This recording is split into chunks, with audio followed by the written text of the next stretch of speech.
Madame, Monsieur, bonjour et bienvenue sur Amani TV, la télé de l'Afrique. C'est avec un immense plaisir qu'on se retrouve pour passer ensemble le mois béni de Ramadan dans un jour, une sourate, une invocation.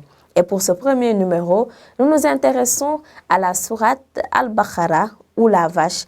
La sourate Al-Baqarah contient 286 versets et est le plus long chapitre du Coran. Cette sourate est pleine de sens car elle nous rappelle le rôle de l'homme sur terre.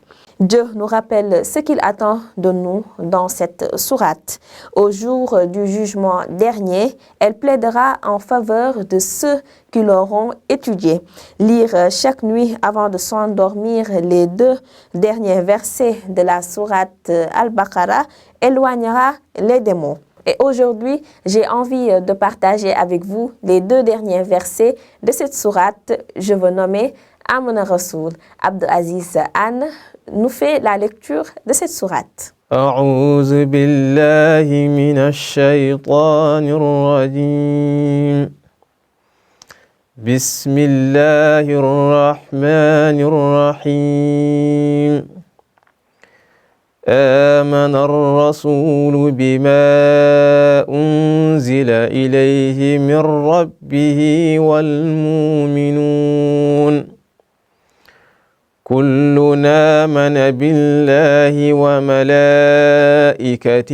وكتبه ورسله لا نفرق بين أحد من رسله وقالوا سمعنا وأطعنا غفرانك ربنا وإليك المصير لا يكلف الله نفسا إلا وسعها لها ما كسبت وعليها ما اكتسبت ربنا لا تؤاخذنا إن نسينا أو أخطأنا ربنا ولا تحمل علينا إصرا كما حملته على الذين من قبلنا ربنا ولا تحملنا ما لا طاقة لنا به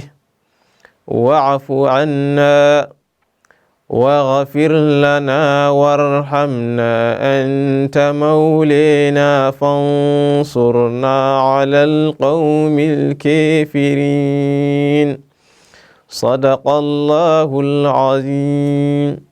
Merci à Abdou Aziz Anne pour cette belle récitation de ce verset Amana Rasoul. Et le prophète Mohammed sallallahu alayhi wa sallam a dit qu'il n'y a pas de maison dans laquelle on les récite 3 nuits de suite sans que le démon ne s'en éloigne.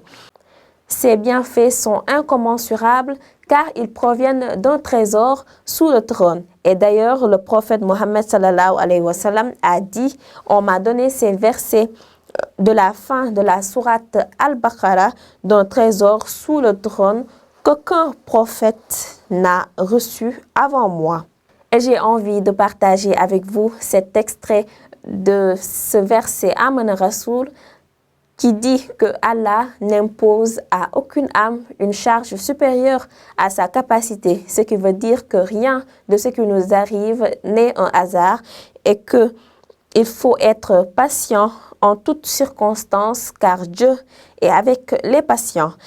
À présent, nous allons passer à l'invocation du jour. Vous savez que les invocations permettent d'entretenir une relation étroite avec notre Créateur. Elles sont en général courtes et faciles à apprendre. L'invocation que nous avons choisie aujourd'hui nous éclaire sur ce qu'on doit dire lorsqu'on ressent une douleur. Et c'est toujours avec Abdou Aziz Anne. Bismillahirrahmanirrahim. Bismillahi, bismillahi, bismillahi. A'udhu billahi wa qudratihi min sharri ma ajid wa uhazir. Sadaqallahu al-azim. Merci à Abdou Aziz Anne pour la récitation de cette invocation qui se traduit par « Je cherche refuge auprès d'Allah et de son pouvoir contre le mal que je ressens et que je crains. À présent, nous allons laisser place à Abdoulaye Wade qui va nous raconter l'histoire des compagnons du prophète Mohammed sallallahu alayhi wa sallam. Et aujourd'hui, il s'intéresse à Bilal ibn Rabah. Merci beaucoup Adja, merci également à vous, amis téléspectateurs de Amani TV. D'abord, Ramadan Moubarak à toute la communauté musulmane. Pour explorer l'histoire de ces compagnons du prophète, paix et salut sur lui, nous allons commencer par Bilal ibn Rabah, le premier muezzin de l'islam. Vous le connaissez, il est né en Abyssinie. C'est cet esclave qui est devenu musulman et que son maître polythéiste torturait pour le faire dévier de l'islam, mais qui tint bon grâce à l'ardeur de sa foi. Dès qu'il a entendu parler du prophète Mohammed, Bilal ira voir le prophète pour se convertir à l'islam.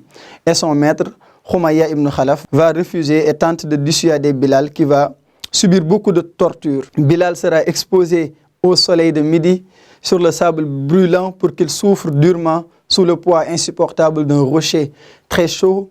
Une corde lui a été également attachée au cou et laissée à la merci des enfants qui lui faisaient courir dans les rues et les montagnes à la Mecque. On l'obligeait à prononcer un petit mot de bien à l'endroit des dieux des Mecquois, mais il refusait. À la place, il disait « Ahadun Ahad », Dieu est unique, notre Dieu est unique.